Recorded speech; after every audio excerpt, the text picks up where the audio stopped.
बोलने का मौका दिया उसके लिए धन्यवाद। सबसे पहले तो मैं संक्षिप्त में मांग संख्या 11 देवस्थान के बारे में अपने विचार प्रकट करता हूं। माननीय सभापति महोदय, यदि देवस्थान विभाग की हम बात करें तो जन जन की आस्था के प्रतीक देवताओं के मंदिर, जिसे पूरा गांव आराध्य रूप में मानता है, उनके लिए विशेष कार्य योजना सरकारी स्तर पर बने। विश्व प्रसिद्ध वीर तेजाजी की जन्मस्थली खरनाल को केंद्र सरकार से समन्वय स्थापित कर राष्ट्रीय धरोहर में शामिल करने की मांग मैं सरकार से करता हूं। देश विदेश के लकवा पीड़ित लोगों की आस्था स्थल बूटाटी धाम को भी सरकार राष्ट्रीय धरोहर में शामिल करें। इसके अलावा मेरे विधानसभा क्षेत्र खींवसर के 5 लाख के श्री जसनाथ जी आश्रम, रूण के भोमियाजी डेरू के माताजी मंदिर सहित खींवसर के सभी प्रसिद्ध मंदिरों का सर्वे करवाकर उनके लिए विशेष बजट जारी करावें। माननीय सभापति महोदय, जाम्बोजी महाराज की स्थली पीपासर,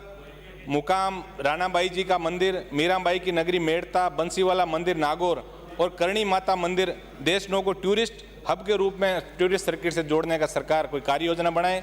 नागौर जिले के जाइल क्षेत्र के गोट मांगलोद स्थित दधी माता माताजी मंदिर, जहां पर कार्यरत दधीमती माताजी मंदिर समिति प्रन्यास जो देवस्थान विभाग में पंजीकृत भी है, उसके द्वारा 2004 में निज मंदिर का जीर्णोद्वार भी करवाया गया था। पुजारियों की 6-6 महीने से बारी बदले जाने की वर्षों पुरानी परंपरा होने के कारण कोई मुख्य पुजारी नहीं होने से मंदिर दरवाजा अभी तक नहीं लगा है। तो मैं मांग करता हूं कि देवस्थान विभाग अपने संज्ञान में लेकर मंदिर का दरवाजा लगवाए और मंदिर का शेष रात जीर्णोद्वार भी करवाएं। इसके अलावा मंदिर के आय व्यय के ब्यौरे का समय समय पर अंकेक्षण करवा के रिपोर्ट देवस्थान विभाग मंदिर के सूचना पट पर अंकित करें, ताकि लोगों की जो आस्था है दधीमती माता जी में वो बरकरार रहें। माननीय सभापति महोदय, साथ ही मैं आपके माध्यम से मांग करूंगा कि इस बार जो मिसिंग लिंक और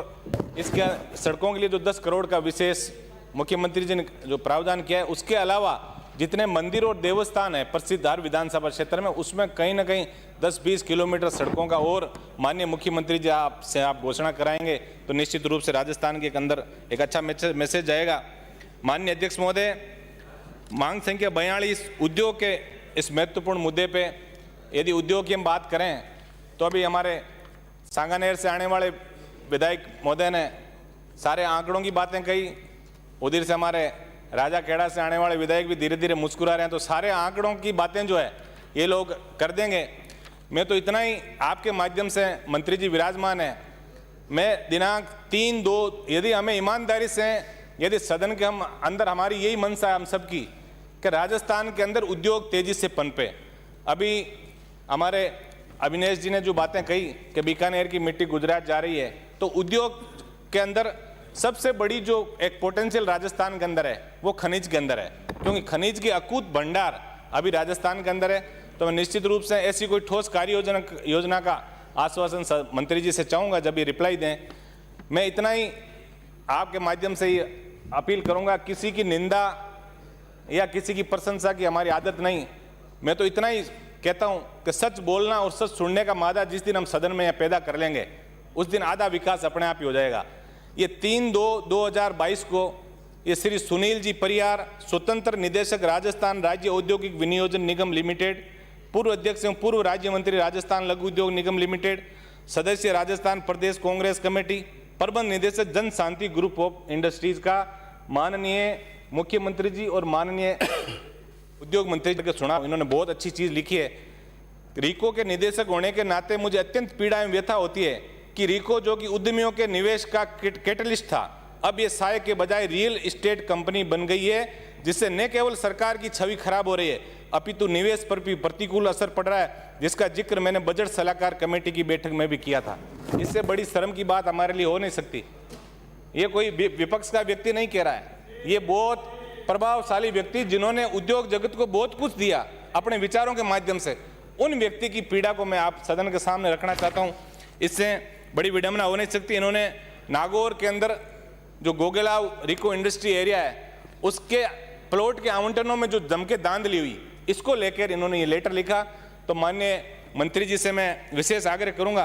कि इससे सरकार की बहुत ज़्यादा छवि खराब हुई है। इस मामले में तुरंत संज्ञान लेके और ऐसे दोषी अधिकारी कर्मचारियों को 2-4 को जब तक आप लटकाओगे नहीं, तब तक जनता के अंदर अच्छा मैसेज नहीं जाएगा और न ही बाहर से कोई उद्योगपति जो है वो यहाँ आकर बहुत बड़ा इन्वेस्ट करेंगे। मैं माननीय मंत्री जी का ध्यान इस ओर भी आकर्षित करूंगा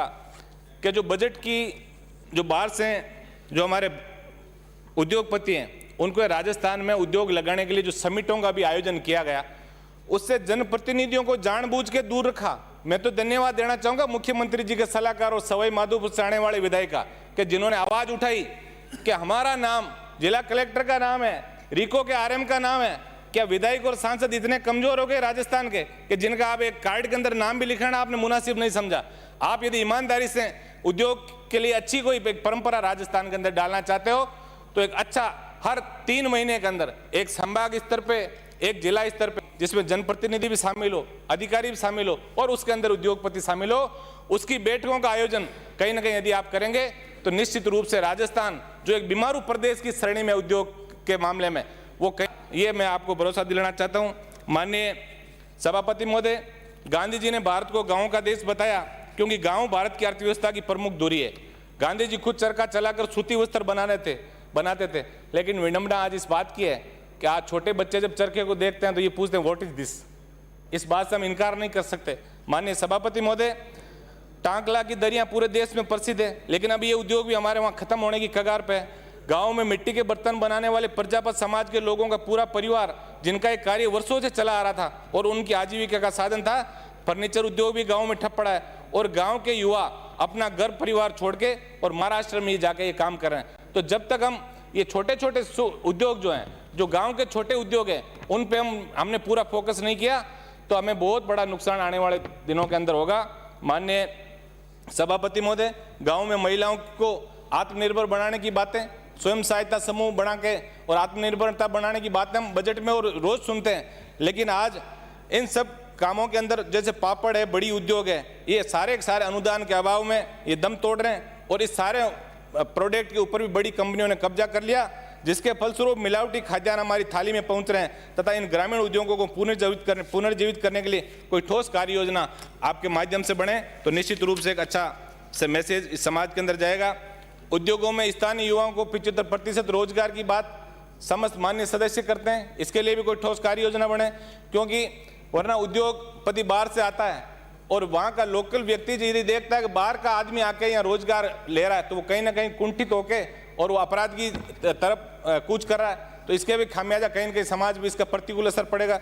उद्योगों के विकास के लिए जो CSR फंड का उपयोग है वो उसी क्षेत्र में होना चाहिए। माननीय सभापति महोदय, ऐसा भी कोई नियम बने। नए उद्योग स्थापित करने में बेरोजगार युवाओं को रोजगार देने हेतु प्रचार प्रसार करना और नए उद्योगों में SC, ST, OBC और EWS को विशेष रियायतें देके और सरकार यदि इन जो अति पिछड़े लोग हैं इनको भी आगे लाने का प्रयास करे तो निश्चित रूप से राजस्थान एक उद्योग के अंदर भी बहुत आगे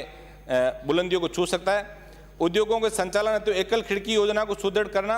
और स्टोन कटिंग और जो पॉलिश की जो इकाइयाँ हैं इसमें स्लरी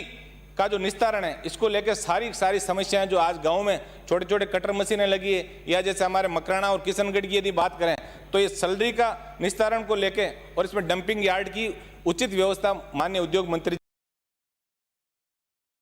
जी आप इसके अंदर कोई ठोस आपकी कार्य योजना बने। कृषि आधारित उद्योगों का विकास स्थानीय स्तर पर करना, जहां इनका उत्पादन होता है। विश्व प्रसिद्ध नागौर की पान, मेथी, जीरा, सौंफ का उत्पादन मेरे क्षेत्र में बड़ी मात्रा में होता है, तो इनकी पैकिंग के उद्योग भी गांवों में ही लगे ताकि किसानों को अपनी उपज का उचित मूल्य मिल सके और युवाओं को रोजगार मिल सके। ईंट, चूना पत्थर उद्योग में मजदूरों के हितों की रक्षा की जाए और उनके बच्चों को छात्रवृत्ति के लिए कहीं भटकना नहीं पड़े। देखने में यह आया कि आज खान के जो मजदूर श्रमिक हैं वो मजदूर कार्डों के लिए और दूसरी अपनी छोटी मोटी पेंशनों के लिए सरकारी दफ्तरों के चक्कर काटते रहते हैं, तो इसके ऊपर भी कोई ठोस कार्य योजना बने। बैंकों द्वारा छोटा उद्योग लगाने के लिए इच्छुक लोगों को ऋण नहीं दिया जा रहा है क्योंकि आपने इसमें सिक्योरिटी की जो अनिवार्यता की है उसे कहीं ना कहीं खत्म किया जाए ताकि छोटे उद्यमी अपना कारोबार कर सके। पिछले 3 साल में नागौर जिले में 11,054 उद्योग नए लगे, लेकिन ऋण नहीं मिलने से बीच में ही उद्योगों को बंद करना पड़ा। माननीय सभापति महोदय,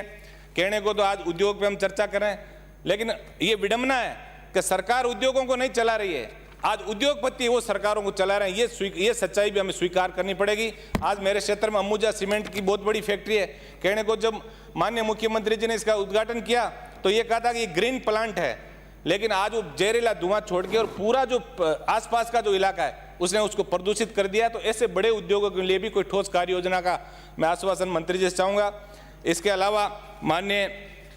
सभापति महोदय, नावा क्षेत्र में नमक उत्पादन एरिया जो जाबदी नगर, खाकड़ की और मोहनपुरा के बहुत ग्रामीणों ने ये मांग की है कि उनका भूमि का रूपांतरण नहीं हो रहा है, क्योंकि उनके बीच में से रेलवे ट्रैक निकल गया, तो उनको कहीं ना कहीं 200 ऐसे नमक उद्योग है जो 2 भागों में बंट गए, जिससे यहाँ के उद्योग, नमक का उद्योग खत्म हो रहा है। इन किसानों को भी उचित मुआवजा देवें और नमक उद्योग लगाने के लिए नई लीजें जारी करके किसानों को राहत दिलावें। इसके अलावा जो 2021-22 का जो बजट माननीय मुख्यमंत्री जी ने पेश किया, उसके अंदर हमारे नागौर जिले में हरसौर और गोल रिया के अंदर नए रिको के उद्योग की बात कही, और 22-23 में जाइल, नावा और लाडनू के अंदर 3 नए औद्योगिक